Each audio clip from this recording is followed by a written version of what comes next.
I'm Michelle Bailey, 2026 president of Idaho REALTORS. And this is the first series of a bunch of videos that we're going to do this year, hopefully sharing with our members and the consumer what it is that Idaho REALTORS does. And I'm Max Pond, your Government Affairs Director, and I'm just excited to do this series of videos with our 2026 president. Okay, Max, so yesterday was State of the State and opening session. Not season, session. That's right. So tell us, why is that important for Idaho REALTORS? Well, so yeah, as mentioned, yesterday was the Governor's State of the State. He highlighted a number of his priorities for this year. Some of the main kind of talking points or highlights from that address really were kind of the budget picture in Idaho is looking questionable. We're not exactly sure where the budget will end up this year. So JFAC, which is the Joint Finance and Appropriations Committee, did have their first meeting this morning, to start talking about the budget and the work in that regard. So will be really interesting, but Idaho REALTORS will also have our priorities this year too. So excited to get more into the session and get some of those ideas and priorities introduced. What does realtor advocacy look like in the day-to-day life? Well, day-to-day, a lot of it can change pretty dramatically, but at the same time, a lot of it is the same. Obviously, every day I'm in a committee hearing, a lot of note-taking, a lot of meetings with various lawmakers, various interest groups, with things that either we're interested in getting passed or maybe we want to stop it in committee or something like that. So a lot of back and forth, a lot of 15-minute windows with 15,000 people a day. So it's really interesting. A lot of fun, and actually this is, I was thinking about this with my wife the other day. This is going to be my 11th legislative session. Okay, so I'm going to back up a little bit. We have at Idaho REALTORS a legislative committee, and that committee, people probably don't know how intense that committee actually is during the session because we meet at least once a week, right? Yep. Do you want to talk a little bit about what that committee does? Certainly, yeah. So I mean, really, the Idaho REALTORS Legislative Committee allows me to execute my job at the legislature. That committee meets every Wednesday. We usually meet about 11 o'clock. Meetings are usually about an hour, but they certainly can go longer.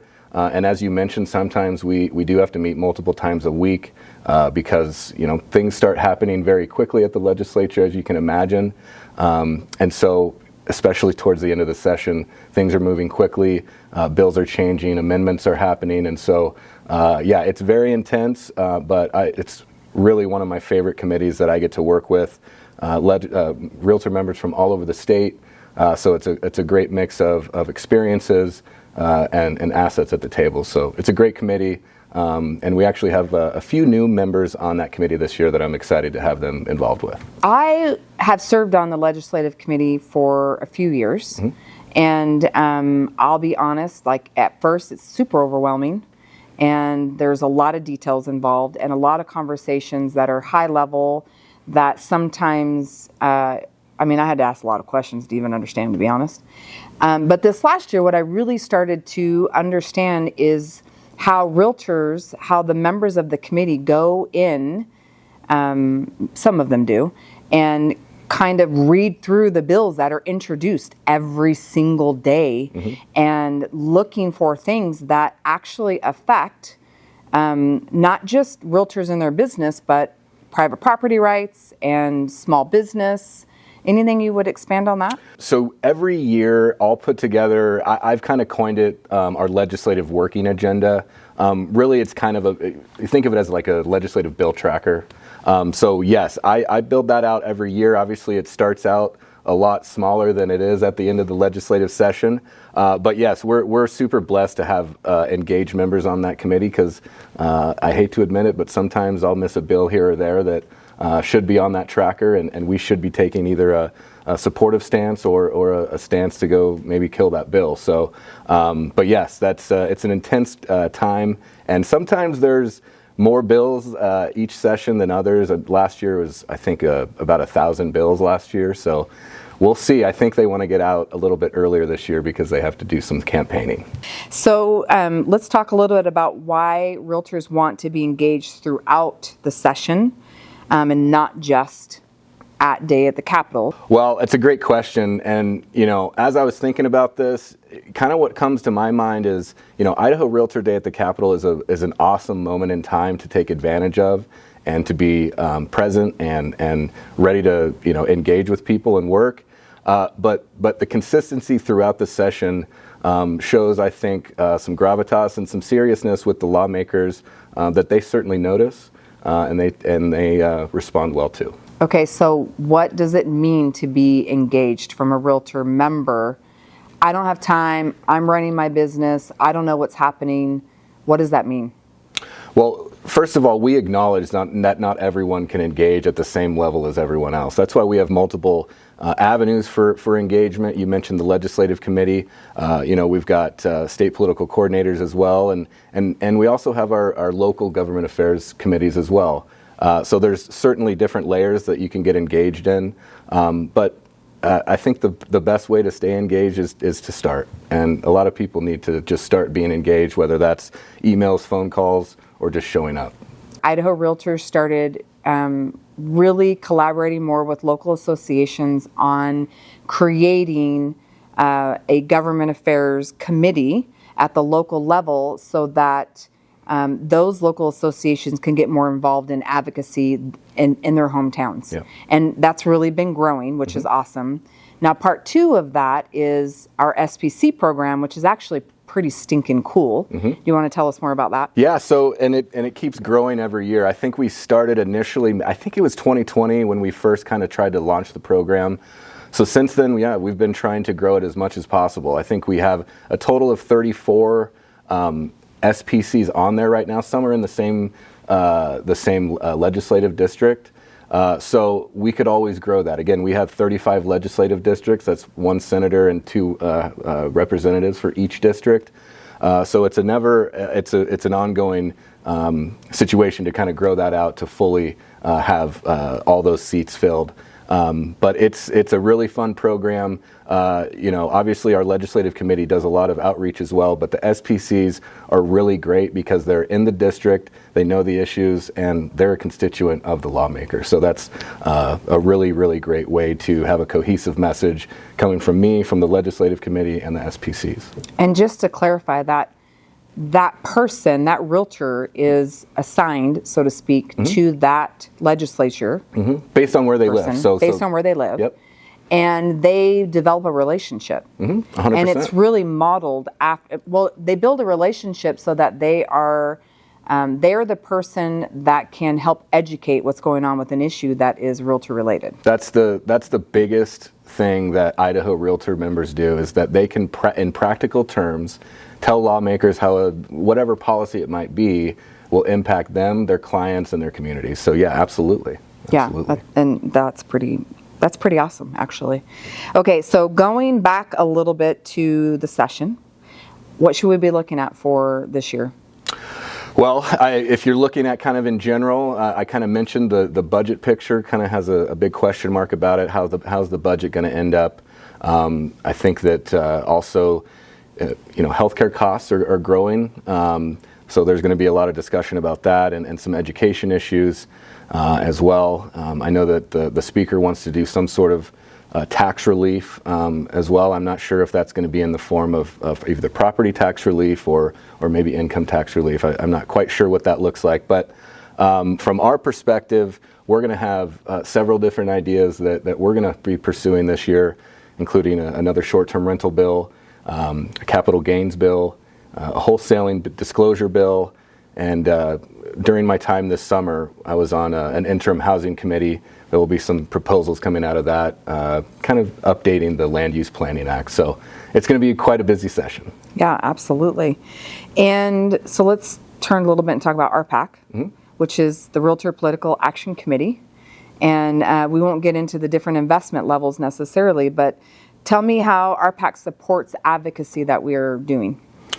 Well, politics. In politics, I think we've heard this a lot. I can't remember who the original person to coin this is, but we've heard it a lot over the years from Governor Little that if you're not at the table, then you're likely on the menu. And that is exactly what RPAC does. It opens up and keeps doors open for our organization. In order to be involved, one of the things that we can also do as realtors, because you guys monitored this, right, just in the last couple of years, how many realtors are registered in the state of Idaho, which is high. Mm-hmm.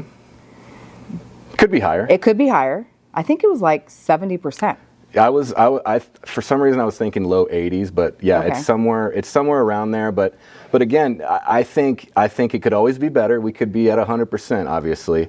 But if you think about it, Idaho Realtors, our full membership is somewhere around 13,000 or something like that. If you think about it, that is an incredible voting block of people from all over the state that can send a huge message, whether that is in statewide elections or local elections or legislative district elections. So having a full registration membership is a goal of ours that we're going to continue to pursue. Again, it's if we're out there trying to protect private property rights and your client's ability to get into a home, what better way than to vote as a block and be a potent force like that? It's not just about registering, but it's actually showing up to vote, even in what we might consider a small election, because those votes do matter. They do. And when the state can pull some of that aggregate information about realtors showing up and voting, how powerful is that? That 80% of us actually register, and let's say 70% of us actually show up and voice. Yeah. Well, again, a lot of this is about kind of a culture, right? And Idaho Realtors has, for a long time, had a great culture of engagement and voting and participating in the political process. So we're really happy to have that, but we want to keep building on that and again, pursue 100% registration with Idaho Realtor membership. Love it. Okay, one question, I might mess it up. The whole Republican-Democrat thing. If I'm a realtor and I am passionate about voting a certain way, and so maybe I have some questions about whether or not I want to actually get involved in the advocacy in RPAC, what would you say? How would you handle that? Well, I think if you're speaking about Idaho RPAC, I mean, I think that some might say, oh, it's a Democrat or Republican thing. Well, again, I think 80+% of our elected lawmakers here in this building are Republicans. So if you look at it, yeah, we give money to Republicans, but if you actually look at the details, we certainly give money to our friends in the Democrat Party as well. But the bottom line is R&D do not matter. If you look at, we do an extensive look at voting records and relationships and things like that. And so if you are protecting private property rights, ensuring your client's ability to get into a home, generally, that gives you an opportunity to get RPAC money. So yeah, we're not an R or a D. We like to make sure that we have people at all levels, whether again that's at the state level, local level, statewide level. We want them to have your clients in our industry in their mind when they make those decisions. Absolutely. And just to expand on that, I mean, we have realtors throughout the entire state that are involved in elected positions at the local and at the state level that we are able to support. When you mentioned that, I kind of one of the first people that comes to mind, because it's just such an awesome story, is a gentleman named Ned Burns, who I'm sure you remember and everyone knows. But he started out as a guy who was just interested in politics, ended up being so interested that he wanted to put his hat in the ring and became a mayor, an elected lawmaker. So again, there's any amount of engagement you want to do, the opportunity is there for you to do it. Which I think is very cool. Is there anything that you would want Idaho Realtors to know about this session or to understand more about advocacy that we didn't cover? Well, again, and I kind of alluded to some of this earlier, but this is a persistence thing. It's not just a one-off. This is about a little over a 3-month process, but for Realtor members to come here, engage, tell real stories about how things are practically going to impact their community, their clients, that does a lot more to either get a good vote or to kill something that we don't like than me just yapping at them. They want to hear from you. So even if it's a little uncomfortable or whatever, these lawmakers do want to hear from you, and they trust you. So that's kind of what I would say. Yeah, that's awesome. Thank you. I appreciate it. Thanks for your time. Of course.